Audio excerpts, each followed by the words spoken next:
Hello everyone, welcome back to my channel. So friends, जैसा कि आप सभी जानते हैं कि आपके इस बार दो टर्म्स में एग्जाम कंडक्ट किए जाने हैं, टर्म 1 और टर्म 2। एंड आई होप कि आप सभी लोग की प्रिपरेशन भी बहुत अच्छे से चल रही होगी। एंड फ्रेंड्स, आप सभी लोग जानते हैं कि टर्म फर्स्ट के लिए आपके पास इतना टाइम नहीं है कि अब आप जो है पूरा सिलेबस कवर कर पाओ।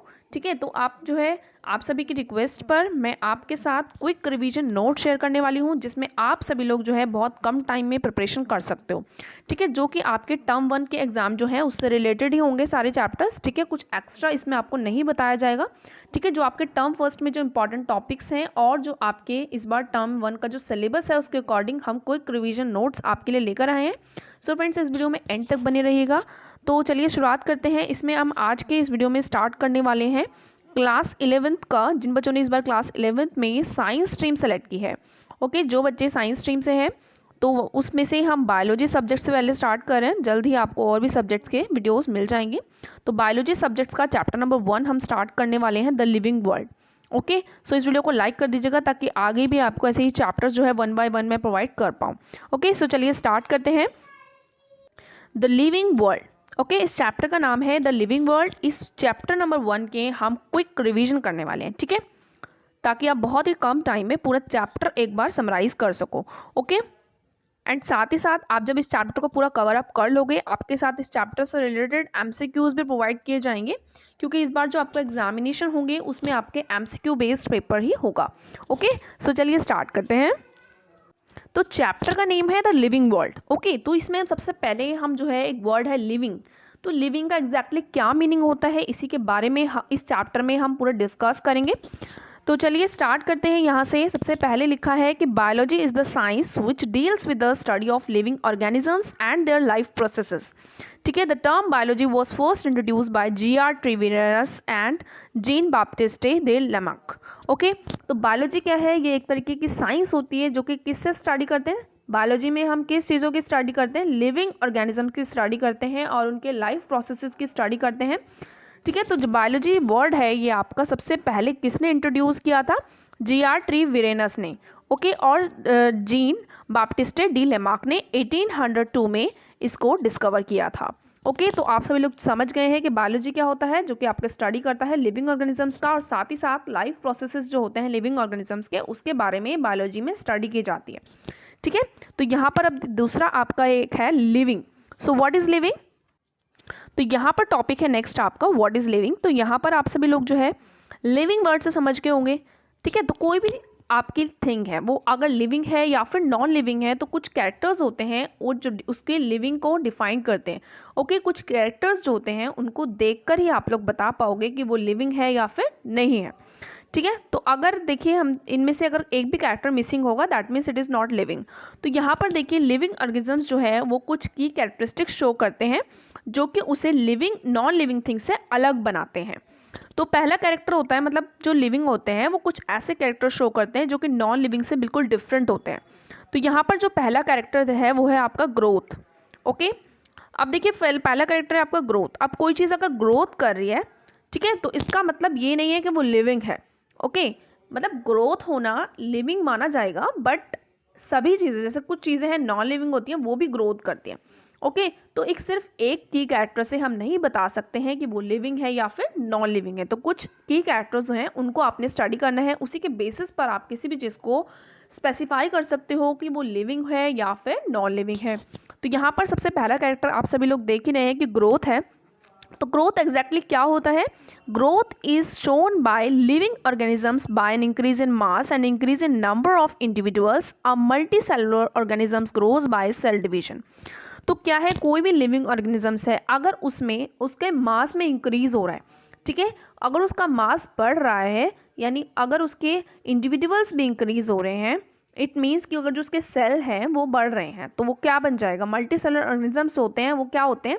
सेल डिवीजन से ही ग्रो होते हैं। यानी एक सिंगल सेल्स जो होती हैं उसके बाद उस सिंगल सेल से बहुत सारी सेल्स जो है वो बनती हैं, जिससे मल्टी सेलुलर ऑर्गेनिज्म जो है वो बनता है। इट मीन्स उसका मास इंक्रीज हो रहा है। तो मास इंक्रीज हो रहा है तो क्या हो रहा है? उसकी ग्रोथ हो रही है। तो ग्रोथ एक ऐसा कैरेक्टर होता है जिससे हम डिफाइन कर सकते हैं कि वो लिविंग है या फिर नॉन लिविंग है।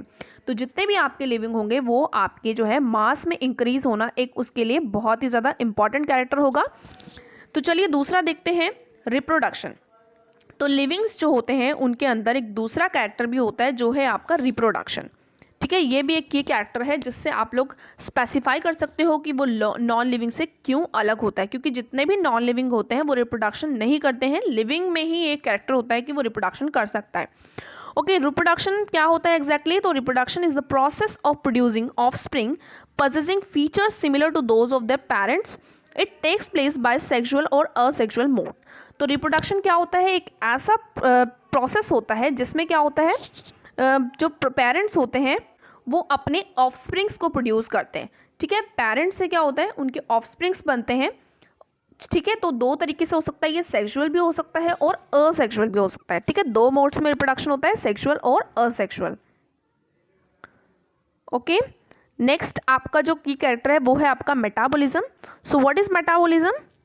तो ये आपका थर्ड की कैरेक्टर है मेटाबॉलिज्म। तो metabolism comprises of both constructive reactions and destructive reaction. Catabolism continuously occurring in our body, यानी हमारी बॉडी के अंदर क्या होता है, बहुत सारी रिएक्शंस होती हैं। ओके, बहुत सारी रिएक्शंस होती हैं हमारी बॉडी के अंदर, उसी को हम हमारा मेटाबॉलिज्म कहते हैं। ठीक है, तो दो टाइप के होते हैं ये मेटाबॉलिज्म में रिएक्शंस, टू टाइप्स की होती हैं आपकी, एनाबॉलिज्म और कैटाबॉलिज्म। तो एनाबॉलिज्म में क्या होता है, आपका कंस्ट्रक्टिव रिएक्शंस होती हैं। ठीक है, जिसमें कोई नई चीज़ बनती है आपकी। और कैटाबॉलिज्म में क्या होता है, डिस्ट्रक्टिव रिएक्शंस होती हैं, यानी कोई जो चीज़ जो मतलब कोई भी चीज़ होती है वो छोटे छोटे पार्ट्स में ब्रेक डाउन हो जाता है। ठीक है, उस रिएक्शन में ब्रेक डाउन होता है तो उसको हम बोलते हैं कैटाबॉलिज्म। तो मेटाबॉलिज्म जो है वो रिएक्शंस होती हैं जो हमारी बॉडी के अंदर होती हैं। ठीक है, जो हमारी बॉडी का कंस्ट्रक्शन करती हैं। तो यहाँ पर टू टाइप के होते हैं, एनाबॉलिज्म एंड कैटाबॉलिज्म। आगे बढ़ते हैं नेक्स्ट की कैरेक्टर पे, जो कि आपका है cellular organization. So what is cellular organization? The cells are the building blocks of all living organisms, maybe it plants, animals or humans. Thus organisms can be unicellular or multicellular. तो sales क्या होती हैं, वो क्या होती है, हमारी building blocks होती है। जितने भी आपके लिविंग ऑर्गेनिजम्स हैं इस वर्ल्ड में, चाहे वो प्लांट्स हो या एनिमल्स हो या फिर ह्यूमन बींग्स हो, ठीक है, वो सभी किससे मिलकर बनते हैं, सेल्स से मिलकर बनते हैं। यानी एक सेल्स जो है वो बहुत सारी सेल्स मिलकर एक पूरा बिल्डिंग ब्लॉक तैयार कर देती हैं लिविंग ऑर्गेनिजम्स का। ठीक है, इसी को हम बोलते हैं सेलुलर ऑर्गेनाइजेशन। ठीक है, तो हमारे जो ऑर्गेनिजम्स होते हैं लिविंग, वो सेलुलर भी हो सकते हैं और यूनिसेलुलर भी हो सकते हैं और मल्टी सेलुलर भी हो सकते हैं। सो what is exactly unicellular? Unicellular क्या होता है, सिर्फ एक सेल, और मल्टी सेलुलर होते हैं जिसमें बहुत सारी सेल्स होती हैं। जैसे कि यूनिसेलुलर में आपका अमीबा एग्जाम्पल होता है। अमीबा जो होता है उसमें सिर्फ एक ही सेल होती है। ठीक है, और मल्टी सेलुलर में हम अपना एग्जाम्पल ले सकते हैं, लाइक ह्यूमन बींग्स, वो बहुत सारी सेल्स से मिलकर बनते हैं। तो ये आपका जो है सेलुलर ऑर्गेनाइजेशन होती है, यानी कि जितने भी लिविंग ऑर्गेनिजम्स होते हैं उनके अंदर एक सेलुलर ऑर्गेनाइजेशन होती है, या तो वो यूनिसेलुलर होते हैं या फिर वो मल्टी सेलुलर होते हैं। तो नेक्स्ट आपका कैरेक्टर है वो है कॉन्शियसनेस। सो कॉन्शियसनेस क्या होता है, is the ability of living organisms to sense their surrounding और environment and respond to this environmental stimuli which could be physical, chemical and biological. तो जो भी लिविंग होता है, लिविंग ऑर्गेनिजम्स अगर हैं वो, तो आपका ये कैरेक्टर भी उसको स्पेसिफाई करता है। तो ये एक तरीके की एबिलिटी होती है लिविंग ऑर्गेनिजम्स की कि वो अपने सराउंडिंग में जो भी एनवायरनमेंट में जो भी चेंजेस हो रहे हैं उसको रिस्पॉन्ड करता है। ठीक है, जैसे मान लीजिए अगर आपके एनवायरनमेंट में, ठीक है, कोई स्मेल आ रही है तो वो क्या है, लिविंग ऑर्गेनिजम्स को ही आएगी ना। तो ये भी एक कॉन्शियसनेस होता है। ठीक है, तो कॉन्शियसनेस क्या होती है, एबिलिटी होती है किसी भी लिविंग ऑर्गेनिजम्स की जो कि अपने सराउंडिंग में, एनवायरनमेंट में जो भी चेंजेस आते हैं उसको रिस्पॉन्ड करता है। या तो वो आपके फिजिकल भी हो सकते हैं, केमिकल भी हो सकते हैं और बायोलॉजिकल्स भी होते हैं। ठीक है, तो ये आपका कॉन्शियसनेस हो गया। तो यहाँ पर हमने कुछ की कैरेक्टर्स पढ़े हैं। पहला हमने ग्रोथ पढ़ा, दूसरा हमने रिप्रोडक्शन पढ़ा, तीसरा metabolism, cellular organization and consciousness.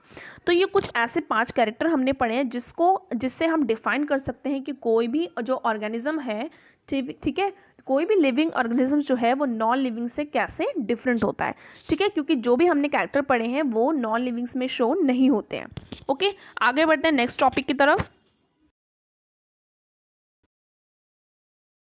तो यहाँ पर जो हमारा नेक्स्ट टॉपिक है वो है हमारा diversity in the living world. Okay, तो सबसे पहले हम जानते हैं कि बायोडाइवर्सिटी का मीनिंग क्या होता है। So biodiversity refers to the number and types of organisms present on earth. Our earth possesses a wide range of living organisms. A number of plants and animals have been identified and described. However, a large number of organisms are still unknown to us. यानी कि हमारी जो अर्थ है उसमें आपको बहुत सारे type के एनिमल्स, प्लांट्स देखने को मिलते हैं।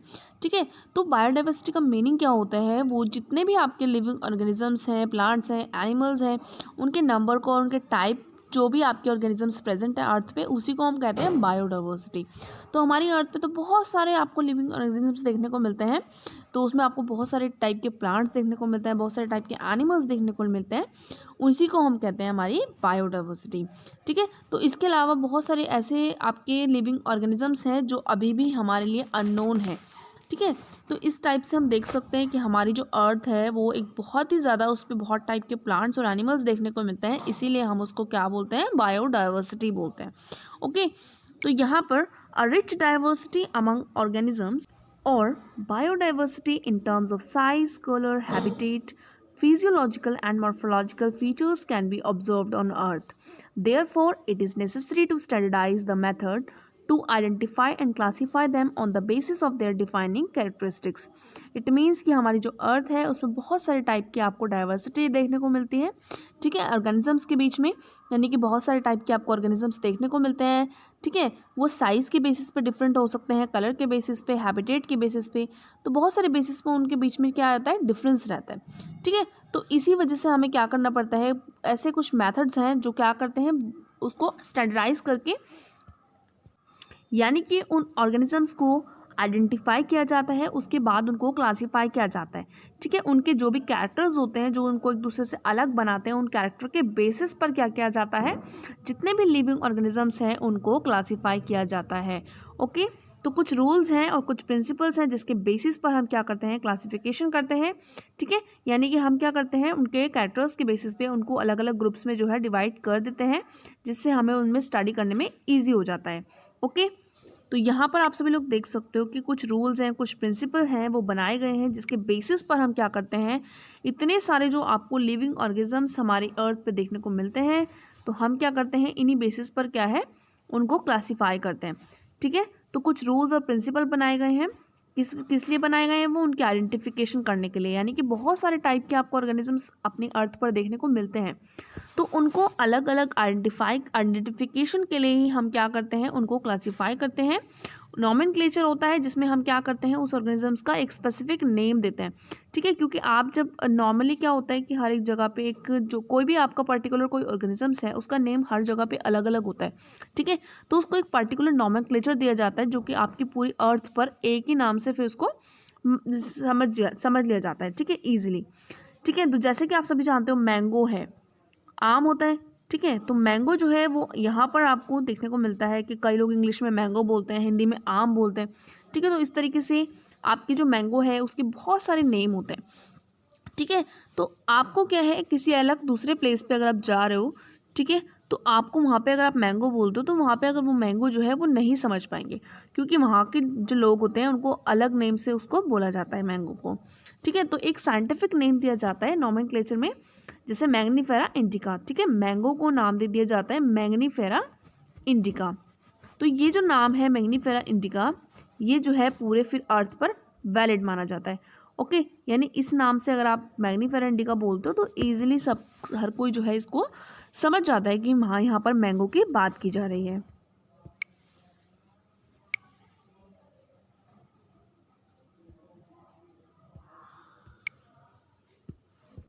ओके, तो इन रूल्स के बेसिस पर हम क्या करते हैं, किसी भी पर्टिकुलर ऑर्गेनिजम्स की हम आइडेंटिफिकेशन करते हैं, उसका नोमेनक्लेचर करते हैं और साथ ही साथ उसकी क्लासिफिकेशन भी करते हैं।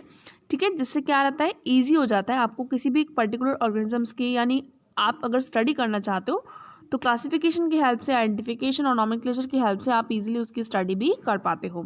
ओके, क्योंकि हमारे अर्थ पे बहुत सारे टाइप के ऑर्गेनिजम्स जो हैं वो प्रेजेंट है, दैट्स वाई कि हमें जो है उसको आइडेंटिफाई करते हैं, उसको नोमेनक्लेचर करते हैं, क्लासीफाई करते हैं, तो ये बहुत ज़्यादा ईजी हो जाता है आपकी किसी भी पर्टिकुलर ऑर्गेनिज्म की स्टडी के लिए, बहुत ज़्यादा सिंपल प्रोसेस हो जाता है।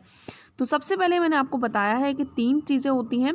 पहला होता है आपका आइडेंटिफिकेशन, दूसरा होता है आपका नॉमेनक्लेचर एंड तीसरी चीज़ होती है आपकी क्लासिफिकेशन। उसी को हम 1 बाय 1 डिस्कस करते हैं। तो यहाँ पर आप सभी लोग देख सकते हो identification. So what is identification? तो सबसे पहले हम जानते हैं आइडेंटिफिकेशन क्या होता है। So identification involves the process of finding the correct name and place of an organism. The morphological and anatomical characters are examined for proper identification. तो किसी भी अगर पर्टिकुलर स्पीशीज़ की बात हो रही है या पर्टिकुलर कोई ऑर्गेनिज्म है, उसको सबसे पहले क्या किया जाता है, आइडेंटिफाई किया जाता है। ठीक है, तो आइडेंटिफिकेशन में बहुत सारे प्रोसेसेस होते हैं। ठीक है, सबसे पहले क्या देखा जाता है, उसका करेक्ट नेम देखा जाता है। ठीक है, उस ऑर्गेनिज्म का करेक्ट प्लेस देखा जाता है। ठीक है, आइडेंटिफिकेशन में हम सबसे पहले क्या देखते हैं, उसका करेक्ट नेम फाइंड करते हैं, उसका प्लेस फाइंड करते हैं। उसके बाद हम क्या करते हैं, उसके मॉर्फोलॉजिकल और एनाटॉमिकल कैरेक्टर्स जो होते हैं उनको एग्जामिन करते हैं उसकी प्रॉपर आइडेंटिफिकेशन के लिए। ओके, सेकेंड थिंग हम क्या करते हैं, nomenclature. Okay, so what is nomenclature? Nomenclature involves standardizing appropriate naming of living organisms so that they can be recognized and differentiated from other easily across the world. तो पूरे world में जो है किसी भी एक स्पेसिफिक कोई भी आपका ऑर्गेनिज्म है, अगर आप उसको आइडेंटिफाई करना चाहते हो किसी भी दूसरे स्टेट में या किसी भी दूसरे जगह पर आप जो है अगर उसको आइडेंटिफाई करना चाहते हो तो वहाँ पर आपको नॉमेनक्लेचर की ज़रूरत होती है। क्योंकि नॉमेनक्लेचर क्या होता है, एक ऐसा नेमिंग होती है लिविंग ऑर्गेनिजम्स की। ठीक है, नॉमेनक्लेचर के अंदर हम क्या करते हैं, किसी भी लिविंग ऑर्गेनिजम्स का हम नेम देते हैं। ठीक है, कोई ऐसा स्पेशल नेम दिया जाता है जो कि पूरे ही वर्ल्ड में वैलिड रहता है। जिस वजह से क्या होता है, हम इजीली जो है पूरे वर्ल्ड में उसको डिफ्रेंशिएट कर सकते हैं, उसको रिकॉग्नाइज कर सकते हैं। ठीक है, to ease the process of studying different organisms, a scientific name is assigned to each organism. तो हर एक ऑर्गेनिजम्स को नॉमेनक्लेचर के अंदर क्या दिया जाता है, एक साइंटिफिक नेम दिया जाता है। किस तरीके से साइंटिफिक नेम दिया जाता है वो भी हम इस चैप्टर में सीखेंगे। तो यहाँ पर आप सभी लोग समझ चुके हैं कि नॉमेनक्लेचर में हम क्या करते हैं, उस ऑर्गेनिजम्स को जो है साइंटिफिक नेम देते हैं। तो पहला हुआ आपका आइडेंटिफिकेशन, जिसमें हम उसको आइडेंटिफाई करते हैं ऑर्गेनिजम्स को। उसके बाद नॉमेनक्लेचर होता है, नॉमेनक्लेचर में हम क्या करते हैं, उसको साइंटिफिक नेम देते हैं। एंड थर्ड थिंग में हम उसको फिर क्लासीफाई कर देते हैं। ठीक है, ग्रुप्स में। तो the principle of naming have been established by international code for botanical nomenclature ICBN and international code for zoological nomenclature ICZN for plants and animal respectively.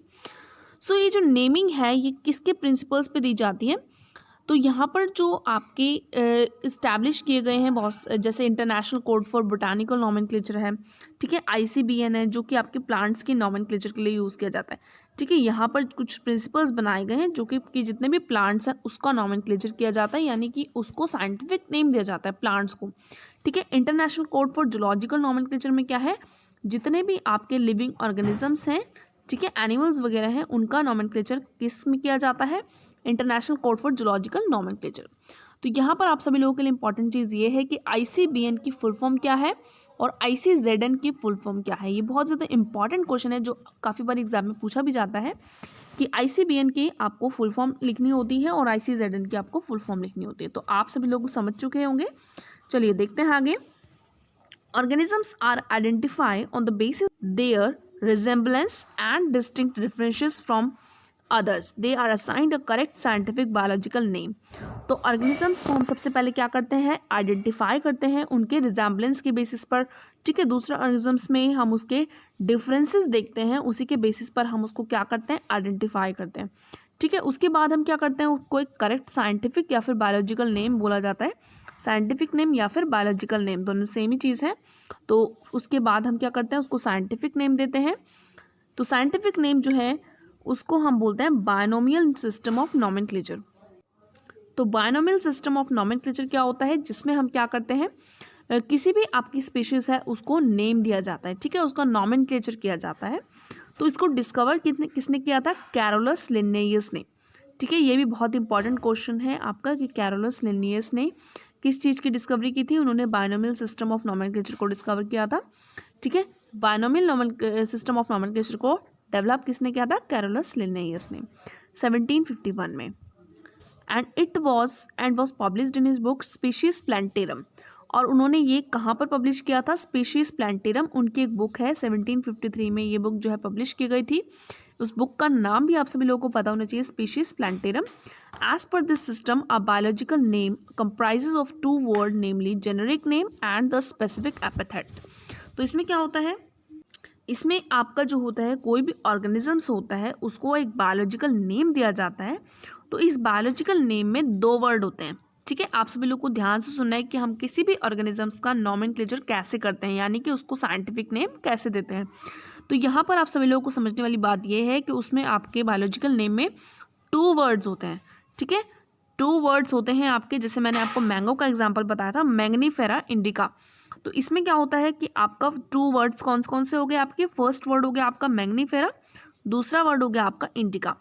तो यहाँ पर 2 वर्ड्स इस तरीके से दिए जाते हैं। तो फर्स्ट वर्ड को हम बोलते हैं generic name and second word को हम बोलते हैं स्पेसिफिक एपिथेट। ओके, अब जब भी किसी ऑर्गेनिजम्स का नॉमेनक्लेचर किया जाता है, यानी कि उसको अगर साइंटिफिक नेम दिया जाता है, तो कुछ रूल्स जो है वो फॉलो करने होते हैं। तो वो सभी रूल्स जो है स्टूडेंट्स आप सभी लोगों को पता होनी चाहिए, जो भी चैप्टर 1 में तैयारी कर रहे हैं। तो यहाँ पर आप लोग देख सकते हो नॉमेनक्लेचर ऑफ ऑर्गेनिजम्स में कुछ रूल्स हैं, वो 1 बाय 1 हम पढ़ते हैं। सबसे पहला रूल जो है वो ये है कि biological names are generally in Latin and are written in italics. These are Latinised और derived from Latin irrespective of their origin. तो बायोलॉजिकल नेम जो होता है वो जनरली लैटिन में लिखा जाता है। ठीक है, लैटिन एक लैंग्वेज होती है जिसमें लिखा जाता है, जनरली ये जो लैंग्वेज होती है इटैलिक्स में होती है। ठीक है, तो ये जो होता है लैटिनाइज्ड वर्ड लिखे जाते हैं जो कि आपके लैटिन से जो है डिराइव्ड हुए हैं। ठीक है, सेकेंड चीज़ ये है कि both the words in biological name when hand written are separately underlined और printed in italics to indicate the Latin origin. तो हम क्या करते हैं, जब भी कोई बायोलॉजिकल नेम लिखते हैं तो अगर हम उसे हाथ से लिख रहे हैं तो हम उसको अलग अलग सेपरेटली अंडरलाइन करते हैं। ठीक है, जब भी आप कोई भी नाम लिख रहे हो, जैसे मैग्नीफेरा इंडिका अगर आप लिखते हो, तो यहाँ पर आपको क्या करना है, दोनों को आपने जो है अलग अलग अंडरलाइन करना होता है। ठीक है, पहले मैग्नीफेरा को अंडरलाइन करना होता है, देन फिर आपको इंडिका को अंडरलाइन करना होता है। ठीक है, दोनों को साथ में अंडरलाइन हम नहीं कर सकते हैं। तो अंडरलाइन करने से हमें ये पता लग पाता है कि वो जो वर्ड्स हैं वो इटैलिक्स में लिखे गए हैं, यानी कि उनका जो है लैटिन ओरिजिन है। ओके, जिससे हमें पता लगता है कि जो वर्ड्स हैं वो लैटिन ओरिजिन है, जिस वजह से हमें क्या करना होता है, उनको अंडरलाइन करना होता है। नेक्स्ट रूल है आप कि the first letter of the generic name is written in capital letter while that of specific epithet is written in small letter.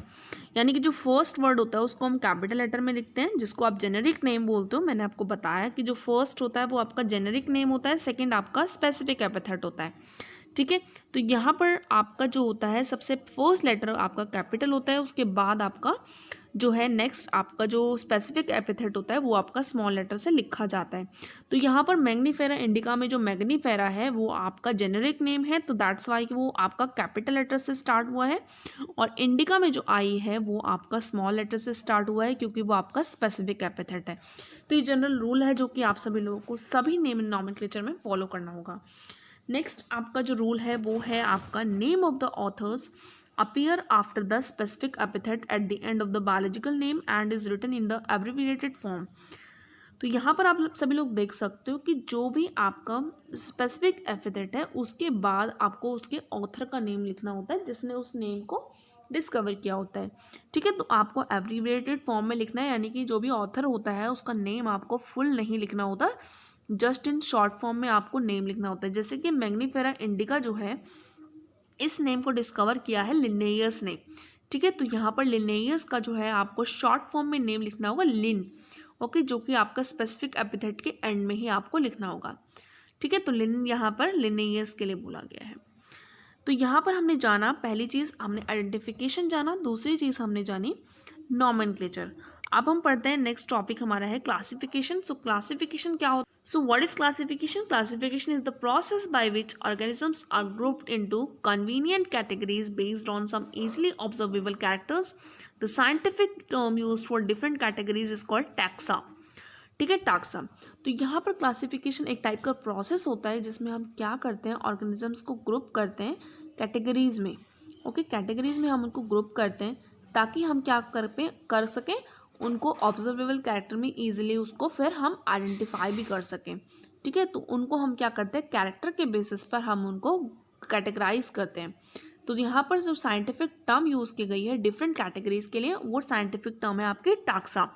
तो ये जो टाक्सा वर्ड है ये हम डिफरेंट कैटेगरीज के लिए यूज़ करेंगे, जो कि हम जितने भी ऑर्गेनिजम्स हैं उसको जब हम क्लासीफाई करेंगे, यानी कि उनको हम कैटेगरीज में जब हम ग्रुप करेंगे, तो उसमें हम जो एक कैटेगरी होगी उसको हम टाक्सा नेम देंगे। ठीक है, नेक्स्ट हमारा एक टर्म आती है इसमें, taxonomy. So what is taxonomy? Taxonomy is the branch of science which deal with different aspects of identification, nomenclature and classification of organism. तो जितने भी ऑर्गेनिजम्स होते हैं हम क्या करते हैं, उनकी आइडेंटिफिकेशन करते हैं, नॉमेनक्लेचर करते हैं, देन फिर हम उसका क्लासिफिकेशन करते हैं। तो टेक्सोनॉमी वही ब्रांच होती है साइंस की जो इन सभी चीज़ों से डील करती है। एंड फादर ऑफ टेक्सोनॉमी आप सभी लोगों को याद होना चाहिए, बहुत ज़्यादा इंपॉर्टेंट है। What is, who is the father of taxonomy? So taxonomy के फादर कौन है? लिन्नेयस हैं। ओके, सो आप सभी लोगों को पता होना चाहिए कि फादर ऑफ टेक्सोनॉमी कौन है? लिन्नेयस है। आगे नेक्स्ट एक टर्म आपकी यूज होगी, सिस्टमैटिक्स। सो सिस्टमैटिक्स क्या होगा? So systematics is the study of systematic arrangement of organisms and the evolutionary relationship amongst them. ठीक है, तो आप सभी लोग जानते हो इवोल्यूशन के बारे में अगर आपने स्टडी किया होगा तो सिस्टमैटिक क्या होता है? सिस्टमैटिक अरेंजमेंट होती है ऑर्गेनिजम्स की। तो ऑर्गेनिजम्स की जो अरेंजमेंट है उसके बेसिस पर, साथ साथ उनके जो इवोल्यूशनरी रिलेशनशिप होते हैं उनके बेसिस पर हम ऑर्गेनिजम्स को क्या करते हैं? स्टडी करते हैं। तो इस स्टडी को हम क्या कहते हैं? सिस्टमैटिक्स कहते हैं। ओके, चलिए नेक्स्ट टॉपिक पर चलते हैं। नेक्स्ट टॉपिक है हमारा three domains of life. Okay, so students please इस वीडियो को लाइक करिएगा ताकि आने वाले टाइम में भी आपको नेक्स्ट टॉपिक्स के जो नोट्स हैं वो वन बाय वन मैं प्रोवाइड कर सकूँ। तो यहाँ पर हम थ्री डोमेन्स पढ़ने वाले हैं लाइफ के। तो पहला हमारा डोमेन है आर्की।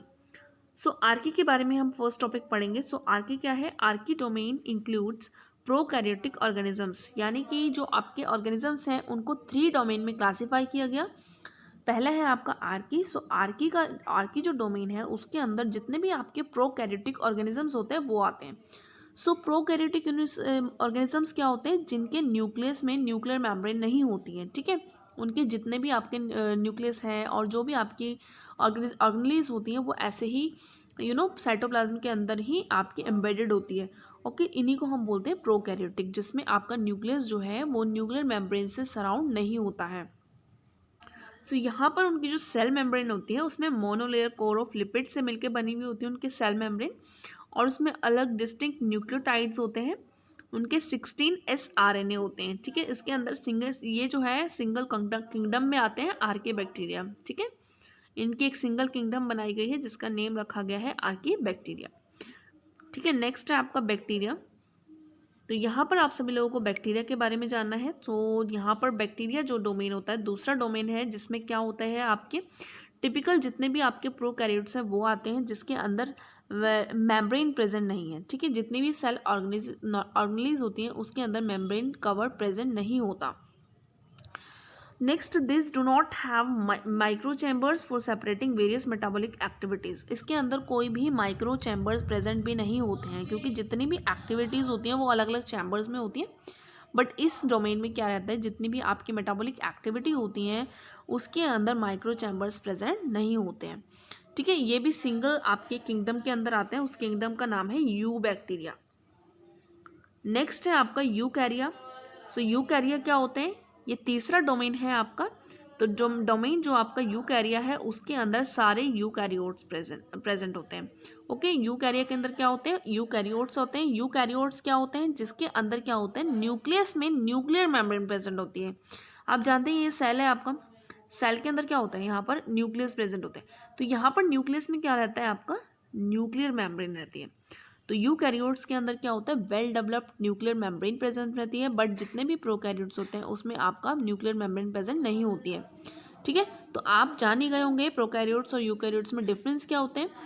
तो यहाँ पर यूकैरिया में आपके फोर किंगडम्स आती हैं। तो यहाँ पर फोर किंगडम कौन कौन सी आती हैं यूकैरिया के अंदर? Protista, fungi, Plantae and animalia. Okay, तो ये फोर जो है किंगडम आपकी यूकैरिया के अंदर आती हैं। तो प्रोटिस्टा, फंजाई, प्लांटी, एनिमेलियस जो होते हैं वो आपके यूकैरियोट्स होते हैं। ओके, तो यहाँ पर हमने पढ़ा है पहले आर्की बैक्टीरिया। ठीक है, हमने क्या पढ़ा है? किंगडम्स पढ़ी हैं। पहला हमने आर्की बैक्टीरिया पढ़ा जो कि आपके आर्की में आता है। बैक्टीरिया में आपका किंगडम आती है यू बैक्टीरिया, और आपका यूकैरिया में कौन कौन सी किंगडम आती है? Protista, fungi, Plantae and animalia. Okay, ये बहुत ज़्यादा इंपॉर्टेंट टॉपिक है आपका। नेक्स्ट हमारा टॉपिक आता है टेक्सोनॉमिक कैटेगरीज। सो टेक्सोनॉमिक कैटेगरीज क्या होता है? टेक्सोनॉमिक कैटेगरीज में हम क्या करते हैं, ये एक तरीके का सिस्टम होता है जिसमें हम डिफरेंट कैटेगरीज में या फिर डिफरेंट रैंक्स में क्या करते हैं, अरेंज करते हैं ऑर्गेनिजम्स को, ठीक है। ये एक तरीके का सिस्टम होता है जिसमें हम क्या करते हैं, ऑर्गेनिजम्स को अरेंज करते हैं, ठीक है, डिफरेंट कैटेगरीज में और डिफरेंट रैंक्स में। इसी को हम बोलते हैं टैक्सोनॉमिक कैटेगरीज, ठीक है, जिसमें हम क्या करते हैं, प्रॉपर असेंडिंग में या फिर डिसेंडिंग ऑर्डर में अरेंज करते हैं ऑर्गेनिजम्स को। इसी को हम बोलते हैं टैक्सोनॉमिक हिरार्ची। जब भी कभी हम क्या करते हैं कैटेगरीज को, ठीक है, कि जो आपके ऑर्गेनिजम्स हैं उनको हम क्या करते हैं डिफरेंट कैटेगरीज में जब हम अरेंज करते हैं तो उसको हम टैक्सोनॉमिक कैटेगरी कहते हैं।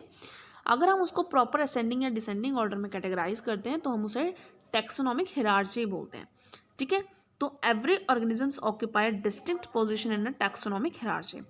तो टैक्सोनॉमिक हिरार्ची होता है, इसमें हम क्या करते हैं असेंडिंग या डिसेंडिंग ऑर्डर में ऑर्गेनिजम्स को क्लासीफाई करते हैं। तो जितने भी आपके ऑर्गेनिजम्स होते हैं उसमें जो एक पर्टिकुलर अगर हम ऑर्गेनिजम्स की बात करें तो वो एक ना एक टैक्सोनॉमिक हिरार्ची के अंदर एक पोजीशन होती है उसमें वो लाई करते हैं, ठीक है। वो पोजीशन जो है वो ऑक्यूपाई करता है क्योंकि उसको भी क्लासीफाई किया गया होता है।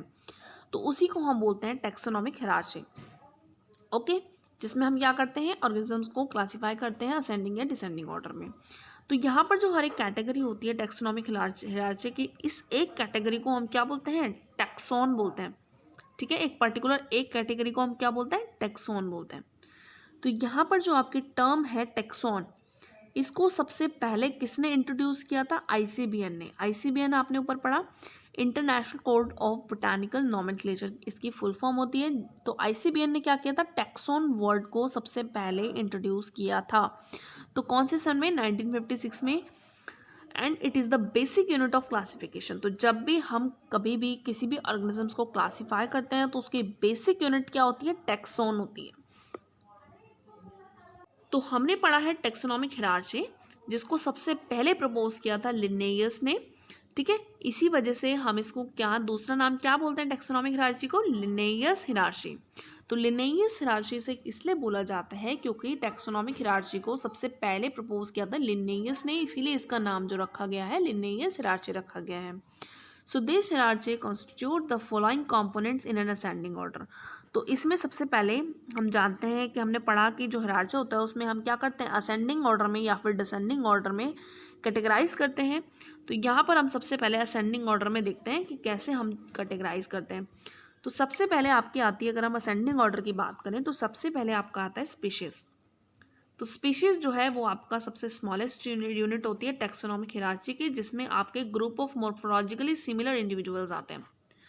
तो जितने भी अगर हम मॉर्फोलॉजिकली देखें तो सिमिलर जितने भी आपके इंडिविजुअल्स होंगे, जितने भी आपके सिमिलर ऑर्गेनिजम्स होंगे, उनको एक कैटेगरी में डाला जाता है, ठीक है। तो उसमें क्या होता है, स्पीशीज़ के अंदर वो एक दूसरे से इंटरब्रीड भी कर सकते हैं और न्यू ऑफस्प्रिंग्स भी प्रोड्यूस कर सकते हैं, ठीक है। एग्जाम्पल में आपको नाइग्रम दिया हुआ है, नाइग्रम एंड मिलोंजिना, ये दोनों सेम स्पीशीज़ के हैं और दो स्पीशीज़ आपकी दी गई हैं, ठीक है। ये दोनों स्पीशीज़ हैं नाइग्रम और मिलोंजिना, और इसमें जीनस आपका हो जाएगा सोलेनम, ओके। तो यहाँ पर हम असेंडिंग ऑर्डर में देख रहे हैं तो सेकंड नंबर पे आपका आता है जीनस। सो जीनस क्या होता है, जीनस में क्या आता है आपका ग्रुप ऑफ रिलेटेड स्पीशीज़। तो ग्रुप ऑफ रिलेटेड स्पीशीज़ जो होती हैं, एक जैसी स्पीशीज़ जो होती हैं वो एक जीनस के अंदर आती हैं, जिसमें और ज़्यादा करेक्टर्स जो होते हैं वो कॉमन होते हैं comparison to species of other genera. जैसे लायन है, लेपर्ड एंड टाइगर है, ये तीनों जो हैं, तीनों स्पीशीज़ जो हैं वो एक ही जीनस की हैं, उस जीनस का नेम है पैंथेरा। जबकि जो कैट है वो बिलोंग करती है जीनस पैलिस से, ओके। नेक्स्ट आपकी कैटेगरी आती है फैमिली, ओके। फैमिली क्या है, ग्रुप ऑफ रिलेटेड जेनरा। तो अगर आपसे कोई पूछे कि फैमिली क्या है तो फैमिली है ग्रुप ऑफ रिलेटेड जेनरा, ठीक है, जिसमें क्या होता है कुछ कॉमन फीचर्स होते हैं लेकिन कुछ कम नंबर में सिमिलैरिटीज़ होती हैं, ठीक है। सिमिलैरिटीज़ बहुत कम होती हैं, अगर हम जीनस और स्पीशीज़ से कंपेयर करें तो सिमिलैरिटीज़ इसमें बहुत कम होती हैं। तो प्लांट की जितनी भी फैमिली होती है उनको कैटेगराइज करते हैं वेजिटेटिव और रिप्रोडक्टिव फीचर्स के बेसिस पर, ठीक है। तो यहाँ पर आपको एग्जांपल में दिया गया है फैमिली दी गई है सोलोनिसम, जिसके अंदर डिफरेंट जेनराज आते हैं, जैसे कि सोलेनम आ गया, पिटूनिया है, दतूरा है, ठीक है। इसी तरीके से अगर हम एनिमल्स का एग्जांपल लें तो एनिमल्स में कैट और डॉग जो होते हैं वो दो डिफरेंट फैमिलीज से बिलोंग करते हैं। जो कैट की फैमिली होती है वो होती है फेलिडा एंड डॉग्स की जो फैमिली होती है वो होती है कैनिडा, ओके। तो इस तरीके से आप सभी लोग समझ चुके होंगे कि हम क्या कर रहे हैं, असेंडिंग ऑर्डर में कैटेगराइज कर रहे हैं। हायरार्ची देख रहे हैं तो पहला आपका स्पीशीज, सेकंड आपका है जीनस, दैन आपका फिर आता है फैमिली, एंड फैमिली के बाद आपका ऑर्डर आता है। तो ऑर्डर के बारे में, तो ऑर्डर जो है, order is the assemblage of families which exhibit a few similar characters. तो आपका ऑर्डर क्या होता है, ग्रुप ऑफ फैमिलीज, ठीक है। ग्रुप ऑफ फैमिली को हम ऑर्डर कहते हैं जिसके अंदर आपके कुछ सिमिलर कैरेक्टर्स होते हैं, ठीक है। ज़्यादा सिमिलैरिटी बिल्कुल भी नहीं होती। जैसे जैसे आप नीचे असेंडिंग ऑर्डर में आएंगे वैसे वैसे सिमिलर कैरेक्टर जो है वो कम होते जाएंगे। ओके, तो यहाँ पर आपको एग्जांपल में दिया गया ऑर्डर पॉलीमोनियल्स, ठीक है, जिसके अंदर डिफरेंट प्लांट फैमिलीज आती हैं, जैसे कि सोलेनेसा है, कॉन्वोल्वुलाचा है, ठीक है। ये सारी फैमिलीज जो है वो आपकी पॉलीमोनियल्स के अंदर आती हैं। एनिमल्स का एग्जाम्पल आपको दिया हुआ है यहाँ पे ऑर्डर कार्निवोरा।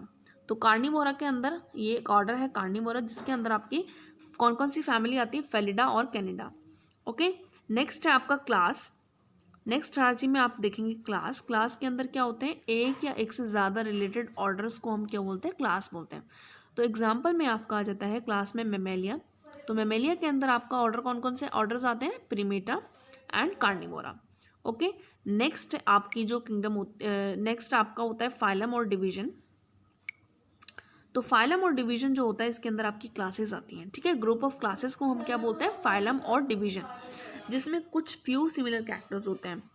तो फाइलम में आपका एग्जांपल आता है कॉर्डेटा। कॉर्डेटा के अंदर क्या आते हैं, एनिमल्स आते हैं जिसके अंदर नोटोकोड होती है और डोर्सल न्यूरल सिस्टम होता है। ओके, तो इसको हम बोलते हैं फाइलम। उसके अलावा प्लांट्स में क्या होता है, प्लांट्स में क्या होता है, क्लासेस जिसमें कुछ सिमिलर कैरेक्टर्स होते हैं उनको हम एक अलग हायर कैटेगरी में जो है क्लासीफाई करते हैं, जिसको हम बोलते हैं डिवीजन। ओके, डिवीजन में आपका एग्जांपल होता है एंजियोस्पर्मा, जिसमें आपके वीट है, अनियन है, ये एग्जांपल आते हैं। चलिए लास्ट देखते हैं आपका किंगडम। किंगडम जो होता है वो हाईएस्ट टेक्सोनॉमिक कैटेगरी होती है। सबसे हाईएस्ट टेक्सोनॉमिक कैटेगरी कौन सी होती है, किंगडम होती है। तो जितने भी आपके एनिमल्स होते हैं वो आपकी कौन सी किंगडम से बिलोंग करेंगे, एनिमेलिया से, ठीक है। जितने भी आपके प्लांट्स होंगे वो कौन सी किंगडम से बिलोंग करेंगे, प्लांटे से। ओके, तो हमने किसके बारे में पढ़ा, हमने पढ़ा टेक्सोनॉमिक कैटेगरीज के बारे में। तो अगर हम टेक्सोनॉमिक कैटेगरीज की बात करें तो इसमें सबसे पहले हम देखते हैं प्लांट्स के बारे में। तो प्लांट्स में आपका क्या होता है और एनिमल्स में आपको कौन कौन सी कैटेगरीज होती हैं।